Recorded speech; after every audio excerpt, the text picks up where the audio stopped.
മലയാള ഭാഷാ പരിണാമത്തിലെ ബലിഷ്ഠമായ ഒരു കണ്ണിയാണ് കണ്ണശപ്രസ്ഥാനം. മലയാള കാവ്യരംഗത്ത് പിൽക്കാലത്ത് എഴുത്തച്ഛൻ പൂർത്തിയാക്കിയ പരിഷ്കരണ നടപടികളുടെ തുടക്കം കണ്ണശ്ശന്മാരിൽ നിന്നായിരുന്നു.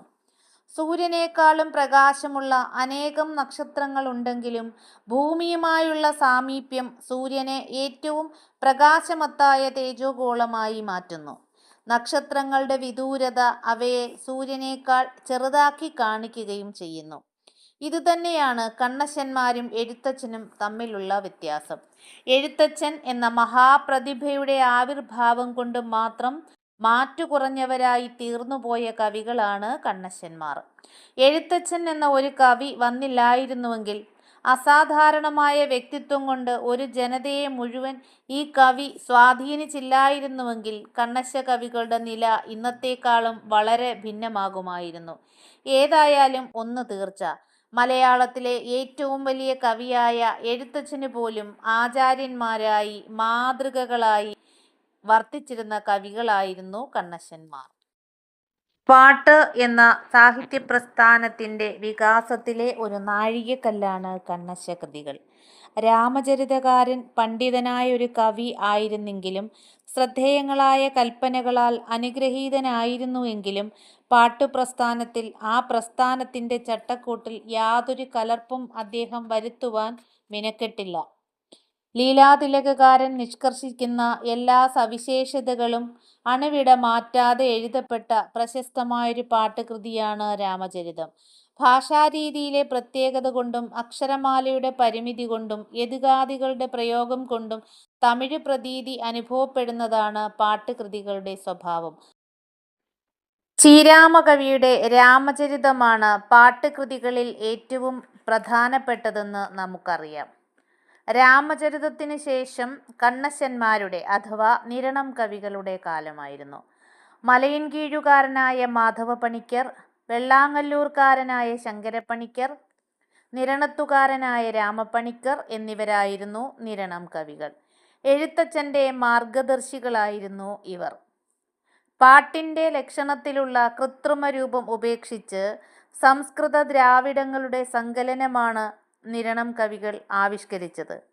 മാധവപ്പണിക്കരുടെ ഭഗവദ്ഗീതയുടെ വിവർത്തനവും ശങ്കരപ്പണിക്കരുടെ ഭാരതമാലയും രാമപ്പണിക്കരുടെ കണ്ണശ്ശരാമായണവും ആണ് നിരണം കൃതികളിൽ പ്രധാനം. മലയാള ജനതയെ ഭക്തിയിലേക്ക് കൊണ്ടുവരുവാനായി വാൽമീകി രാമായണത്തെ അധികരിച്ച് കണ്ണശ്ശരാമായണവും, മഹാഭാരത കഥയെ ആസ്പദമാക്കി ഭാരതമാലയും, ഭാഗവതത്തെ അടിസ്ഥാനമാക്കി കണ്ണശ്ശ ഭാഗവതവും കണ്ണശ്ശന്മാർ രചിച്ചു. സംസ്കൃത പ്രധാനമായ ഭാഷയിൽ നിന്ന് സാധാരണക്കാർക്ക് മനസ്സിലാകുന്ന തരത്തിൽ കാവ്യരചന നടത്തി എഴുത്തച്ഛൻ്റെ കാലത്തിന് മുമ്പ് തന്നെ ഭക്തിപ്രസ്ഥാനത്തിന് അടിത്തറയിടുവാൻ കണ്ണശ്ശന്മാർക്ക് കഴിഞ്ഞു.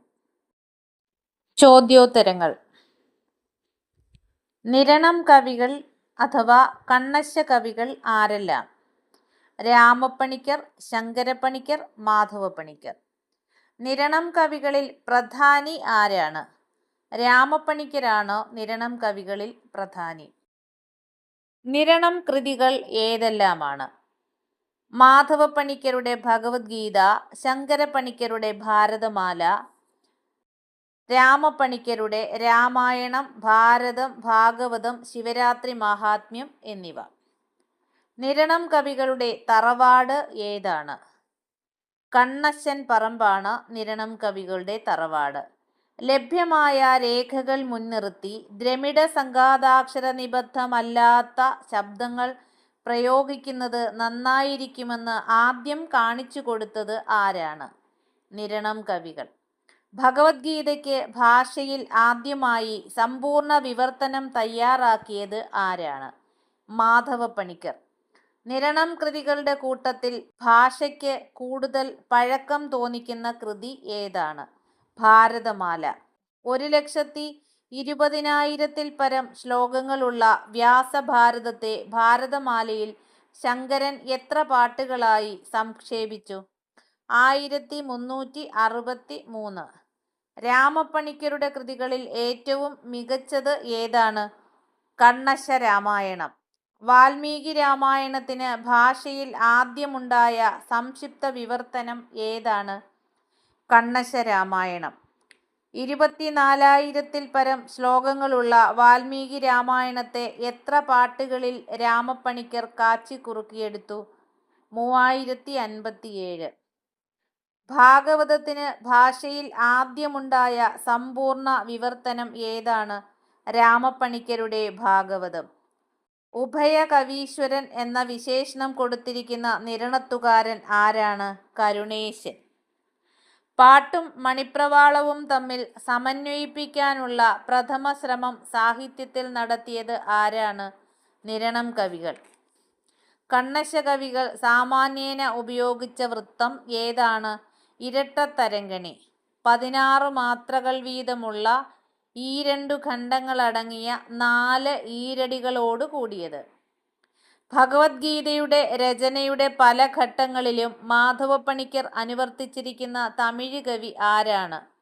പട്ടനാർ. സംക്ഷേപണ കലയിലെ ഒരു മഹാത്ഭുതമെന്ന് വിശേഷിപ്പിക്കപ്പെട്ട എഴുത്തച്ഛൻ്റെ ഭാരതം കിളിപ്പാട്ടിന് ഡിസൈനും സ്കെച്ചും ഉണ്ടാക്കിക്കൊടുത്ത ആളാണ് ശങ്കരപ്പണിക്കർ എന്ന് പറഞ്ഞത് ആരാണ്? പ്രൊഫസർ എൻ കൃഷ്ണപിള്ള കൈരളിയുടെ കഥ എന്ന പുസ്തകത്തിൽ. രാമചരിതത്തിൽ നിന്ന് കണ്ണശ രാമായണത്തിലേക്കുള്ള ഭാഷയുടെ പരിണാമത്തിൽ പാട്ടുപ്രസ്ഥാനം ഒരു ഹനുമൽ ചാട്ടം തന്നെ മുന്നോട്ടു ചാടിക്കഴിഞ്ഞു എന്ന് അഭിപ്രായപ്പെട്ടത് ആരാണ്? കൈരളിയുടെ കഥ എന്ന പുസ്തകത്തിൽ എൻ കൃഷ്ണപിള്ള. കാച്ചിക്കുറുക്കിയെടുത്ത വാൽമീകി രാമായണമെന്ന് രാമപ്പണിക്കരുടെ രാമായണത്തെ വിശേഷിപ്പിച്ചത് ആരാണ്? പുതുശ്ശേരി രാമചന്ദ്രൻ. ആനന്ദത്തിൽ ആരംഭിച്ച് പരമാനന്ദത്തിൽ പര്യവസാനിക്കുന്ന ധ്വനിമര്യാദയിൽ രചിച്ച ഈ പ്രബോധന കാവ്യം കാവ്യഗുണം കൊണ്ടും രചനാ സൗഷ്ഠവം കൊണ്ടും ഭാഷയിൽ ഇന്നോളം ഉണ്ടായിട്ടുള്ള രാമായണങ്ങളിൽ കനിഷ്ഠാധിഷ്ഠിതമായി തന്നെ ശോഭിക്കുന്നു. കണ്ണശ രാമായണത്തെപ്പറ്റി ഈ അഭിപ്രായം പറഞ്ഞത് ആരാണ്? പുതുശ്ശേരി രാമചന്ദ്രൻ.